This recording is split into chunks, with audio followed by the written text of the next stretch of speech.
En Gestiona Radio, Pulso Empresarial. Con Rubén Gil.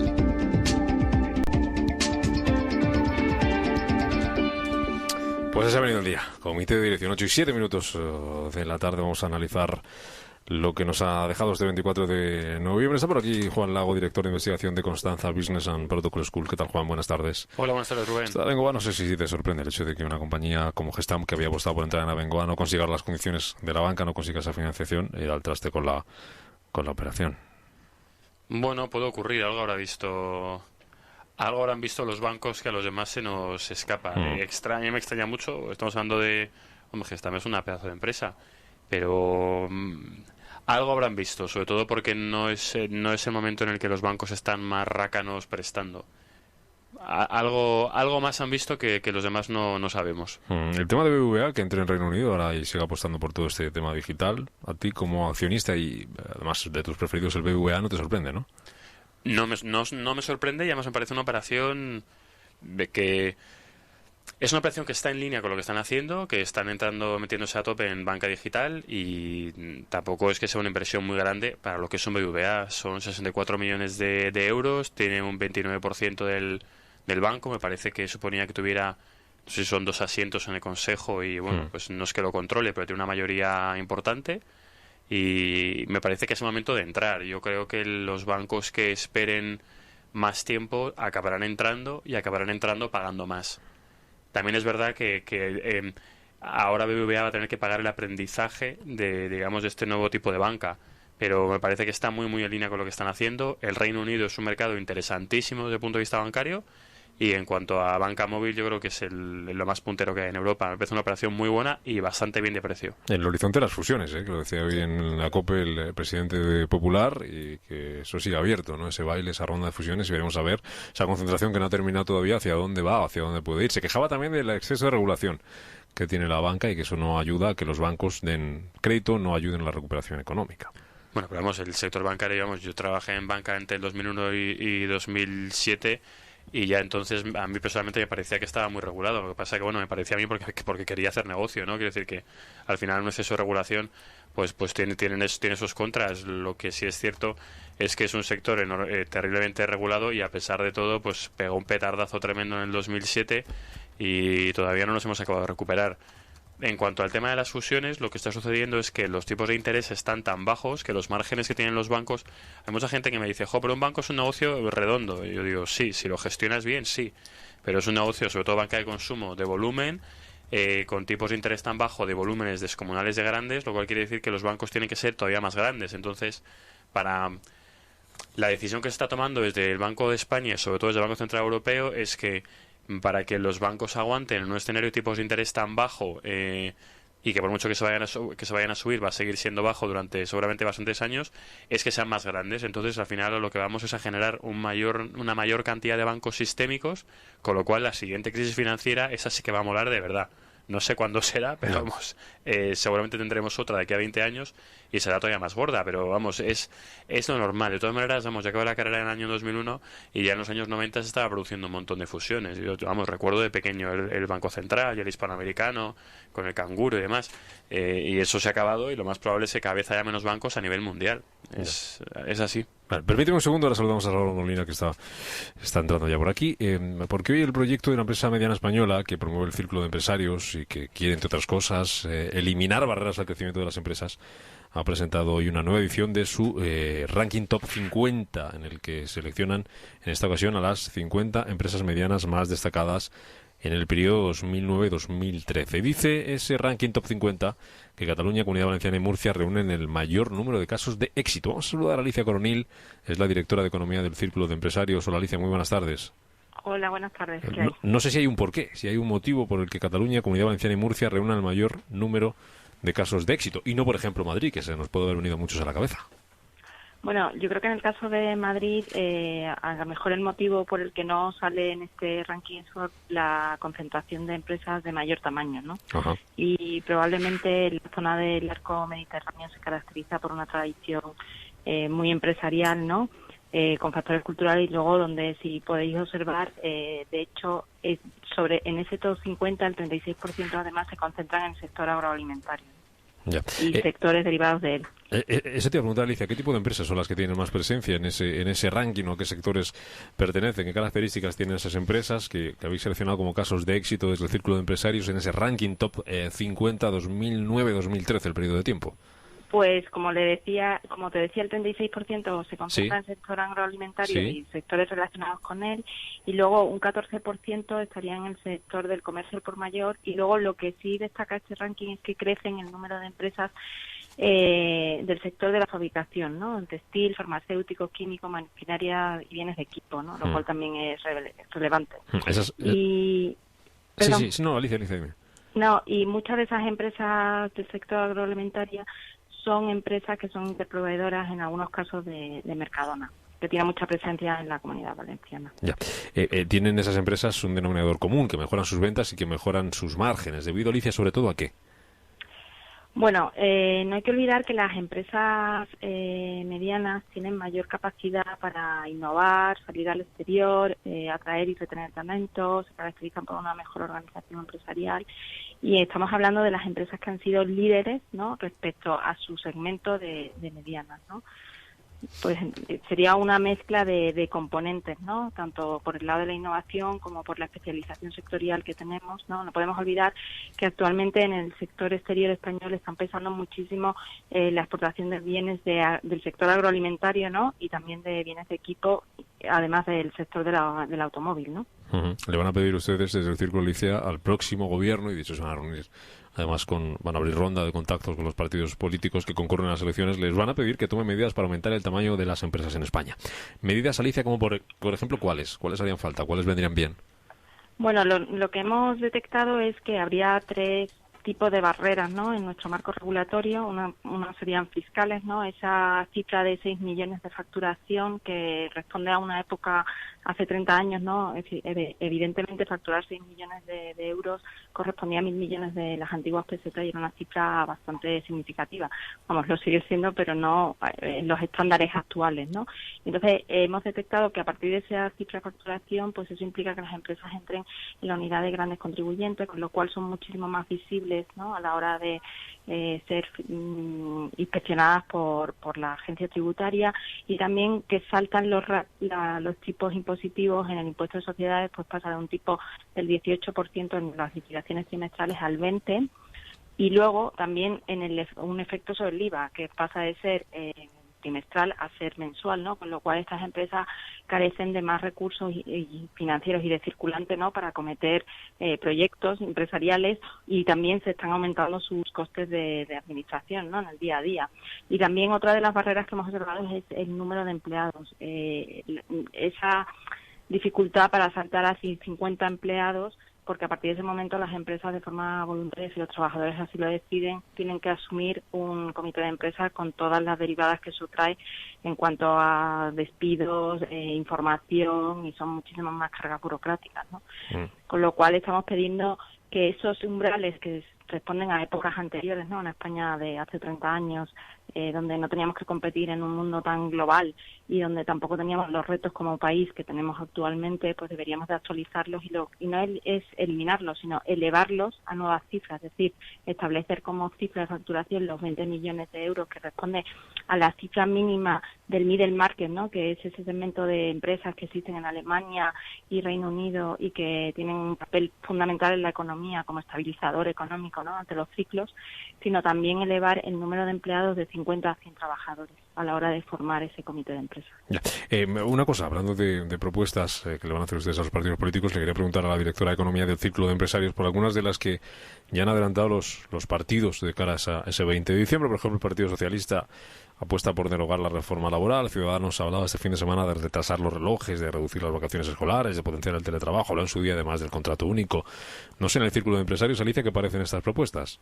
Bueno, nosotros creemos que más que derrogar, entendemos que lo que van a hacer es perfilar algunos detalles, ¿no?, de esa reforma laboral, porque nosotros entendemos que tiene que prevalecer la seguridad jurídica, ¿no?, ante todo. Y en cuanto al contrato único, bueno, nosotros somos partidarios de establecer 3 tipos de contratos en el círculo empresario. 3 tipos. Sí, Sí. sí. Uno de tiempo indefinido, otro que sería según las necesidades del sector, porque no podemos olvidar que hay sectores muy estacionales en nuestra economía. Y por último, un contrato ligado a la formación de los jóvenes, porque tenemos un gran problema de desempleo juvenil, ¿no? Y muchos de ellos, desgraciadamente, carecen de formación, y creemos que hay que realizar políticas activas, ¿no? E intentar integrar a esos jóvenes en el mercado laboral, ¿no? Mediante ese contrato de formación. Una más, y le dejo a Juan Lago y a Salvador Molina que te pregunten. El Banco de España cree que era necesario recortar salarios. La pregunta, Alicia, ¿es hora ya de subirlos? Bueno, nosotros defendemos que la subida salarial es una decisión a nivel de empresa y que debe estar vinculada a los resultados de la empresa y a la productividad de los trabajadores. Con lo cual entendemos que eso son decisiones empresariales. Tengo por aquí Salvador Molina. Hola, Salvador Molina, presidente de Ecofin. Buenas tardes, ¿qué tal? ¿Cómo estás? Hola, muy buenas tardes. Y a Juan Lago, que estaba por aquí con nosotros. No sé si queréis preguntarle algo a Alicia Coronil, la directora de Economía del Círculo de Empresarios. Juan. Hola Alicia, soy Juan Lago de Constanza Business and Protocol School. Hola, buenas tardes. Quería hacer una pregunta. Estoy completamente de acuerdo. Me ha gustado mucho la parte en la que usted comentaba, en primer lugar, subir el límite de facturación de 6 millones a 20 millones. Y bueno, el número de trabajadores de 50 a 100. La verdad es que estoy completamente de acuerdo. Eso responde a una España de principios de los años 80. Mi pregunta, vamos, no quiero ser malo, pero yo es que personalmente no tengo mucha esperanza en que esas dos barreras o esos dos límites se vayan a subir. No sé realmente cuál es la suya, es del Círculo de Empresarios, si de verdad piensan que si no se han hecho más reformas durante esta crisis que ha sido para verla, los próximos años que van a ser relativamente buenos, ¿piensan ustedes que alguien realizará esos cambios que están solicitando, con los que yo personalmente estoy completamente de acuerdo?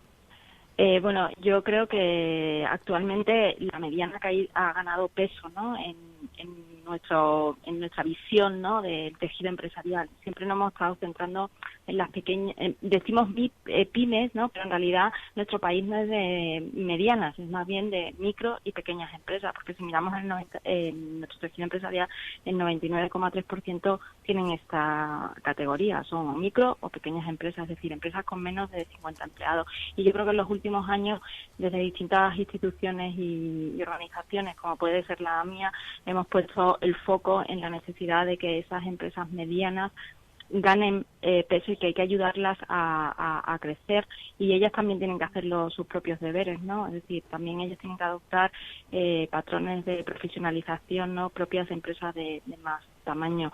Pero yo creo que realmente sí que tengo esperanza en que en algún momento en la próxima legislatura sí se nos oirá, porque los efectos están ahí. Si como nos comparamos o vemos lo que ha ocurrido en Alemania o en Reino Unido durante la crisis, donde en estos dos países sí que tienen muchas más presencia de medianas empresas, vemos que no solamente han sido un estabilizador en cuanto a menos destrucción de empleo, sino que son generadoras de puestos de trabajo.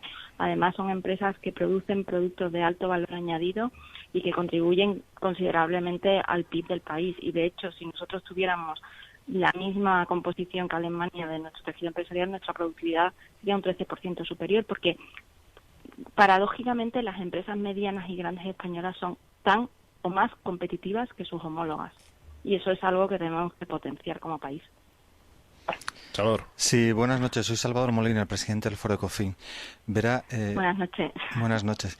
En sus palabras he oído una frase que es una especie de mantra que llevo escuchando durante todo el año 2015, sobre todo desde las organizaciones empresariales, desde la gran empresa y desde la administración pública, y es que la empresa española tiene que crecer y aumentar de tamaño. Esto es un mantra muy bonito.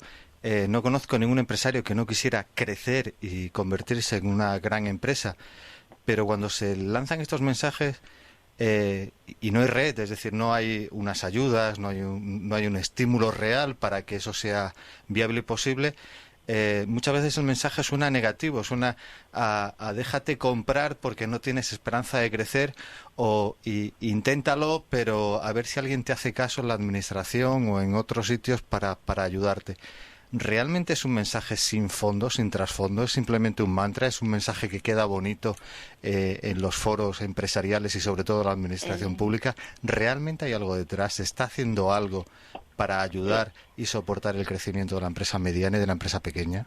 Pues, bueno, personalmente le diría que desde nuestra institución hemos puesto en marcha un programa que es precisamente con colaboración público-privada, en el que participa el IFEX y la Fundación Innovación Bankinter, que lo hemos llamado Creciendo, y que tiene como objetivo intentar ayudar a que surjan 100 nuevas grandes empresas en nuestro país. Y cada año elegimos 15 empresas que son medianas actualmente para intentarlas ayudar con distintos talleres, foros, poniéndolos en contacto con expertos. Todo es pro bono en distintos ámbitos que creemos que es esenciales, que es internacionalización, innovación y talento. Y yo creo que sí que estamos haciendo desde la sociedad civil cosas. Realmente. Pero realmente está hablando de 15 empresas no, pero en cada un mar año, de centenares de miles de empresas. Evidentemente, pero bueno, quiero decir que los recursos que disponemos, ¿no?, desde Sí. estas tres instituciones... No, yo se lo alabo, le aplaudo desde aquí y se No, lo hombre. agradezco porque veo que por lo menos alguien pone su granito de arena, pero es que a mí me parece que hay muy poca gente poniendo ese granito de arena y especialmente de aquellos que más lanzan ese mensaje, que es la administración pública, son los ministerios y que son las grandes del IBEX 35, ¿no? A través de César Alierta lo han dicho en numerosas ocasiones. Pero detrás del Círculo Empresario se sabe que es una institución privada y muchas de esas empresas del IBEX 35 son precisamente empresas socias del Círculo, o sea, que sí que están participando a través del Círculo en esa iniciativa. Pero sí, yo sí creo que poco a poco tenemos que ir haciendo todos lluvia fina, igual que todos estos años se han hecho iniciativas que a mí me parecen también muy importantes para fomentar el espíritu emprendedor en España, porque al final el dinamismo empresarial, el dinamismo económico de un país se basa en que surjan nuevas empresas, pero también en que estas ayudarlas a crecer, ¿no? Y con un buen marco regulatorio, con un sistema fiscal competitivo, con una buena política de innovación, pero también las propias empresas tienen que hacer sus propios deberes, ¿no?, para poder competir en un mundo que cada vez es más global. Pero yo creo que poco a poco, si todos vamos lanzando ese tipo de mensajes, pues al final calará en la administración pública, como usted bien dice, y en nuestros gobernantes. Y seguro que adoptan medidas en ese sentido. Porque ya en algunos programas políticos empiezan a verlas, ¿no? Quiero decir, empiezan a copiar alguna de estas sugerencias. Oye, Jordi, ¿es verdad que Jordi Sevilla va a copiar el programa? Bueno, Jordi Sevilla, así lo ha dicho, ha copiado precisamente la medida de elevar el umbral del comité de empresa a 100 trabajadores. Sí.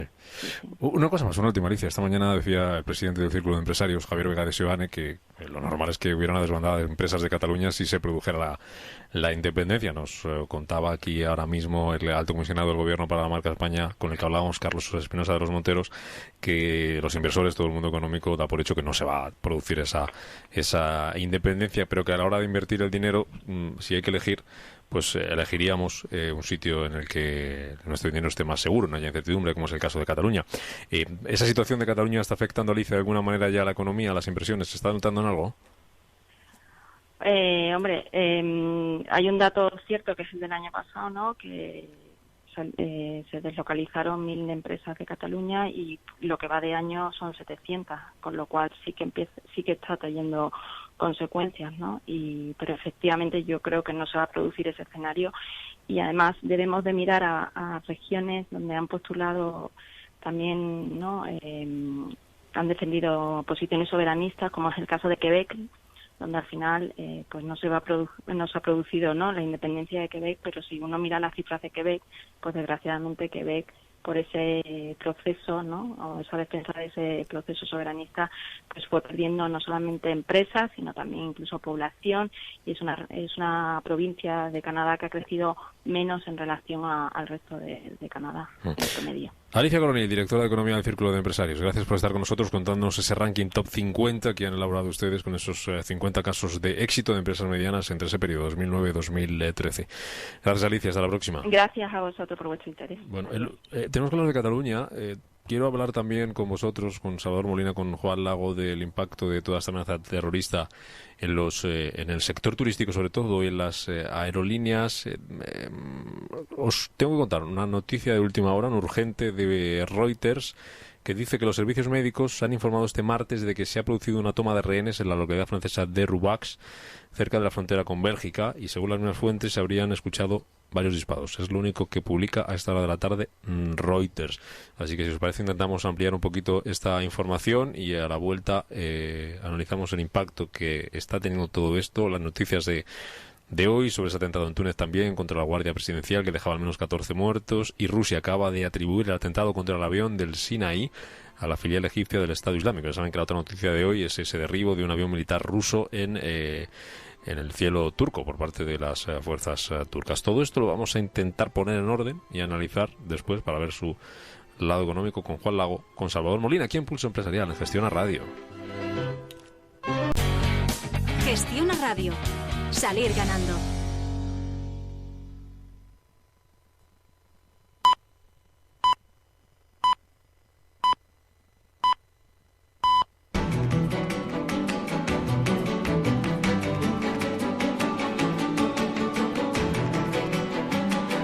En Gestiona Radio, Pulso Empresarial, con Rubén Gil.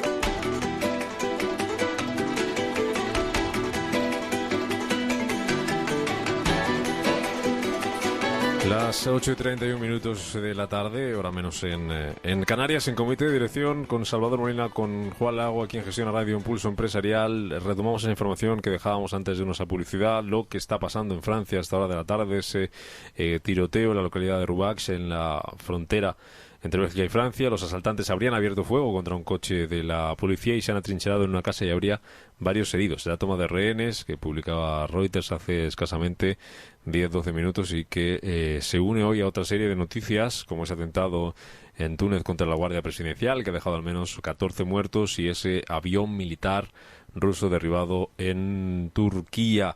Esto ha pesado sobre todo lo del avión, que es lo que conocíamos a primera hora de la mañana, en las bolsas, y ha pesado sobre todo en el sector de las aerolíneas. Aquella que ha sido la más castigada. La factura que se puede cobrar el turismo por todo esto, Salvador, ¿hasta dónde puede llegar? Si es que se puede cuantificar. Se lo preguntábamos antes también a Espinosa Dos Monteros. Y dice, hombre, puede tener su impacto en el corto plazo, pero que veremos a ver en el largo plazo cómo se comporta. Sí, esto es como una enfermedad, como una gangrena, es decir, si la puedes erradicar y zonificar en una zona del mundo, pues el problema lo aíslas y afecta solamente a esa zona del mundo. Lo que estamos viviendo en las últimas semanas es una internalización, por decirlo así, del yihadismo y de los atentados. Está afectando a África, está afectando a Oriente Medio y está afectando al corazón de Europa. Esa gangrena lo que hace es afectar no solamente al tráfico de pasajeros, sobre todo a las líneas aéreas, que ha sido donde hoy realmente ha impactado después de los atentados del Sinaí y también el derribo de un avión en Turquía, sino que empezará a afectar también al sector turístico, y esto tiene que ver con alojamientos, tiene que ver con hostelería, tiene que ver con distintas actividades socioculturales que hay en los entornos, tiene que ver con el turismo ferial, tiene que ver con muchas cosas, ¿no? Y por lo tanto yo creo que lo que urge, que lo que importa es de alguna manera concentrar dónde está el problema, en qué parte de Europa está el problema, en qué parte del mundo árabe está el problema, y solucionarlo allí donde se fabrica, ¿no? Y donde se fabrica es básicamente pues la zona Oriente Medio, que afecta a Siria, que afecta a Irak, que afecta a otros países de ese entorno, y de alguna manera aislar ahí el problema. Mientras el problema siga estallando en bombas o amenazas de bomba en Bélgica, en Francia, en el norte de África, en el corazón de la África negra, pues entonces sí que vamos a tener un problema, ¿no? Yo creo que en los próximos meses el reto es atajar el problema, concentrar el problema, aislar el problema, y que de cara a la temporada, a la campaña estival, no afecte al turismo del Mediterráneo o no afecte al turismo especialmente de España y los países limítrofes a España, ¿no? Las noticias que hemos mencionado cuando gotas sobre esto, serían dos los hombres armados en Ruac en esa toma de rehenes, y en Túnez, a raíz del atentado, se ha declarado el estado de emergencia y se ha instaurado el toque de queda. A mí eso me preocupa, me preocupa muchísimo. La verdad es que, bueno, yo cuando viví en París fue hace ya bastantes años, vivía en el Distrito 10, o sea, cuando estaba viendo la tele, pues básicamente estaba viendo pues mi calle y donde me tomaba el café todos los sábados, bueno, los sábados cuando volvía de fiesta, porque entonces tenía 20 años y tenía la buena costumbre de desayunar temprano, que era cuando salía de fiesta. A nivel nuestro, a nivel de España, puede afectar mucho. La verdad es que hay que reconocer que España se ha beneficiado de todos los problemas que ha habido en el norte de África durante estos años. Yo creo que ninguno esperábamos que fuéramos a tener este problema, primero de seguridad física y segundo desde el punto de vista económico, tan cerca. Y el riesgo está ahí. El riesgo en turismo siempre, la verdad es que siempre ha estado ahí. Yo espero que seamos capaces de aguantar como país desde el punto de vista de seguridad. Lo espero, estoy convencido que se está haciendo todo lo posible, pero bueno, la amenaza siempre está ahí. En cuanto a las pérdidas en bolsa para las aerolíneas, esto digo con total sinceridad, no entiendo muy bien por qué el derribo de un avión militar provoca unas pérdidas más fuertes que vuelen en pleno aire un avión con 200 y pico rusos cuando era un avión civil. Pero yo creo que esto tiene mucho que ver, no es un hecho aislado solo del avión ruso que se ha derribado en Turquía, que además ha sido derribado por el propio Estado turco, que es otra cosa que tampoco acabamos muy bien de entender, sino que es un conjunto. O sea, esto es como una cosa más de lo que vivimos estas últimas semanas, que llevamos un mes de noviembre, la verdad es que vertiginoso en este sentido. Bueno, ahora lo que comentabas de cerca de Bélgica, el que estén pues otros dos probablemente yihadistas con rehenes, tampoco era esperable, y genera más tensión. Al final lo que yo me acuerdo, yo tenía un profesor de economía en Estados Unidos que decía, Einstein pensaba que no hay nada más rápido que la luz, y Einstein se equivocaba, porque el miedo es muchísimo más rápido que la luz. Entonces, todo este tipo de cosas, sin lugar a dudas, pues pueden afectar muchísimo a un sector que en sí mismo depende mucho de la seguridad. Ahí está, por ejemplo, París. La semana pasada cayeron las reservas de vuelos un 25%. Ese es el primer impacto así inmediato para el turismo. París, o sea, pensemos en Bruselas, que iba prácticamente parada una semana. Claro. Vamos, yo lo pienso, no sé, yo imagino cualquier negocio de la Gran Place, un restaurante, por ejemplo, que lleva prácticamente parado pues 4 o 5 días, pero sigue teniendo que pagar el alquiler, sigue teniendo que pagar salarios, etcétera, etcétera, y Dios sabe cuándo se va a recuperar esto ordenadamente. Pues esperemos que sea pronto, pero igual, ¿no? Sobre todo esta campaña de Navidad pintada bastante bien. Hay que recordar que Francia y Bélgica también la ha pasado bastante mal desde el punto de vista económico, y pues seguramente la Navidad no sea tan buena como cabría de esperar. Ya. Esa es la última hora en esa localidad francesa, en esa frontera entre Bélgica y Francia, en Roubaix. 2 personas han intentado evitar un control policial, han abierto fuego contra el dispositivo de seguridad y se han atrincherado en una casa, y habría, según esas informaciones que van llegando, que publica Reuters, habría algunos heridos. Luego está todo el tema de cómo el conflicto en Siria puede hacer aumentar el precio del petróleo. Es otra de las cosas que ha castigado hoy a las aerolíneas. Y no sé qué escenario se puede manejar en esto, en esa ofensiva de la que hablabas antes, Salvador. Yo creo que el tema de Roubaix es parte de la operación policial que de alguna manera se inició después de los atentados de París, igual que lo que ha pasado en Bruselas, igual que el desalojo en el estadio de fútbol en Alemania. Es decir, yo creo que el miedo hay que aislarlo allí donde se produce. Es decir, la situación realmente, si podemos llamarla así, para tener miedo fueron los atentados de París. Todo lo demás es parte de la acción policial. Por lo tanto, hay que estar, si no relajado, sí confiado en el sistema de inteligencia y en el sistema policial que se ha puesto en marcha de una manera colaborativa por todos los países de la Unión Europea, y además con la participación de la inteligencia israelí, con la participación de la inteligencia norteamericana y de la inteligencia rusa.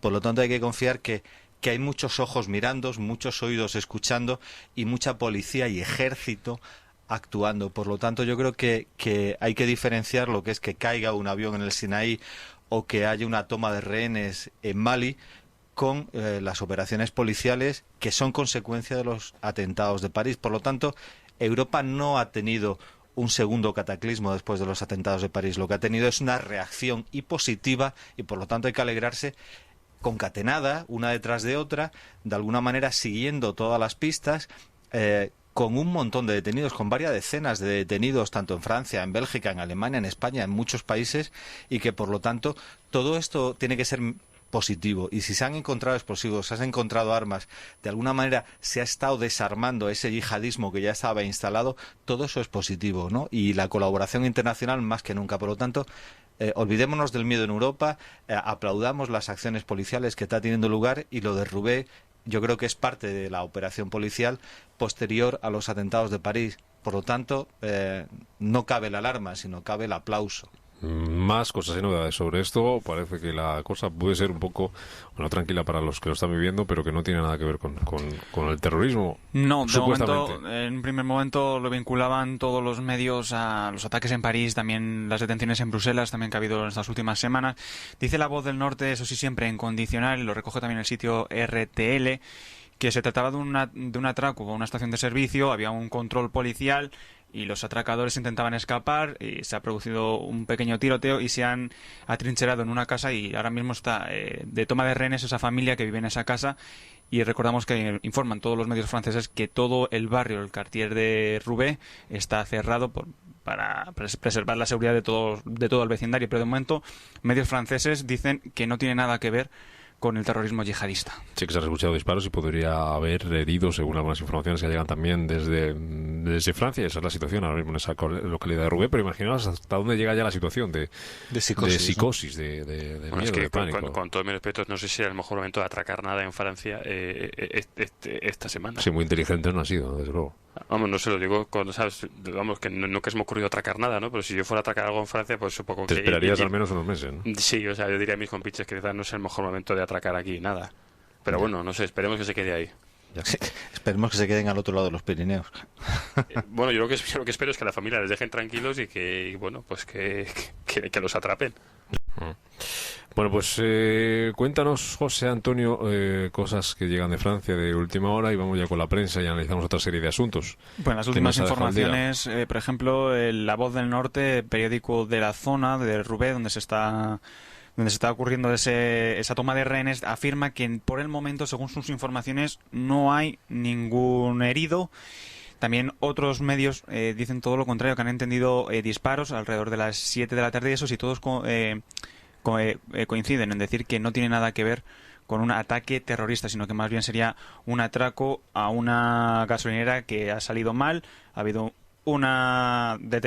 un control policial y los atracadores han intentado esquivarlo, y se ha producido, según varios medios, un intercambio de disparos, y finalmente ha acabado con una toma de rehenes en una casa de ese barrio de Roubaix. Una casa que sería un director de banco, por lo que cuentan las informaciones, y su familia, ¿no? Son las últimas informaciones que nos están llegando. Eso, que no tiene nada que ver con un ataque terrorista, sino que es un atraco que ha salido mal, y han intentado escapar de la policía, y finalmente se han atrincherado en una casa y han tomado como rehenes a ese director de banco y a su familia. Pues como decía Juan Lago, el mejor día para esto era hoy. Vamos, en la frontera entre Bélgica y Francia, pues no te iba a ver nadie hoy. Yo sobre todo lo siento por la familia, porque lo tienen que estar pasando fatal. Ya. Bueno, ¿qué lleva la prensa? ¿Qué otros temas nos dejan los digitales hasta ahora? Pues llevan la noticia de Abengoa. Gestamp renuncia a entrar en Abengoa. Es la última noticia que lleva Expansión en su portada digital. También noticias de terrorismo. Putin acusa a Turquía de ser cómplice del terrorismo tras el derribo del avión ruso.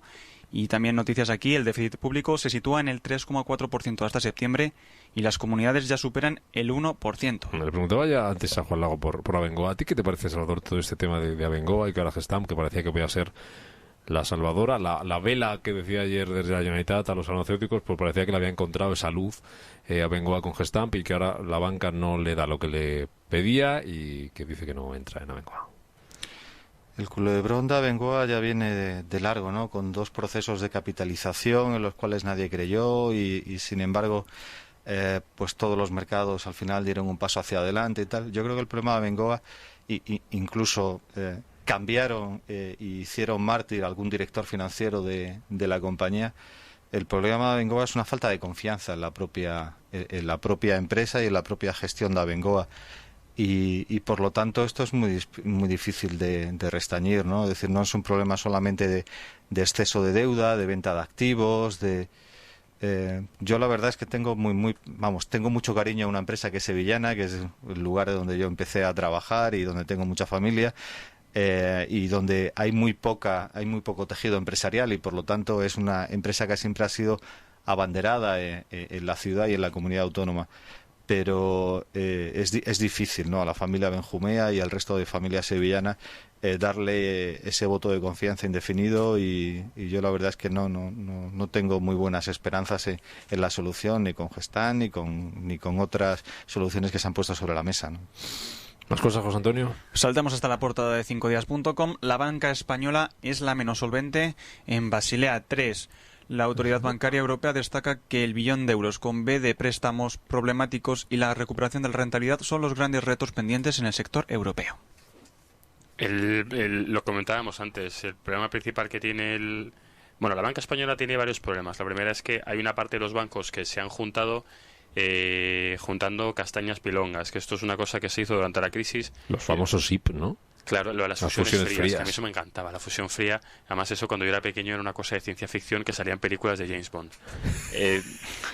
Lo digo sin bromas, pero que es que yo por eso cuando escuché la fusión fría digo, yo estoy volviendo a ver la película del Santo en los años 90. Lo que se hizo fue, se juntaron muchos bancos muy malos y se creó un banco malo muy grande. Claro, se creó un malo muy grande, entonces se creó otro banco malo público para absorber parte de ese. Se ha hecho una limpia bastante gorda, pero a pesar de todo lo que ha pasado es que como los tipos de interés han tenido que bajar para que la economía creciera, incentivar el consumo, incentivar la inversión y desincentivar el ahorro, los márgenes que tienen los bancos son muy bajos. Y entonces ahora nos encontramos con que la solución a eso es generar bancos más grandes para que sean más solventes o para que cumplan los ratios de solvencia. Entonces generamos más bancos sistémicos. Pues es una solución, como a mí también se me habría ocurrido esta, la verdad lo reconozco. Es una solución como otra cualquiera, pero que puede generar un problema bastante más grande cuando venga la siguiente crisis financiera que vendrá, porque estas cosas ocurren.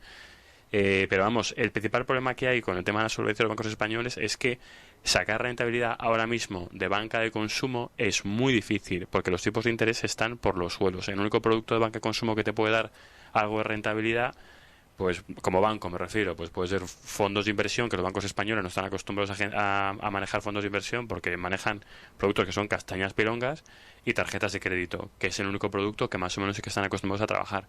Pero una unidad de tarjetas de crédito, por muy rentable que sea, no te sostiene un banco tan grande como los que se han creado.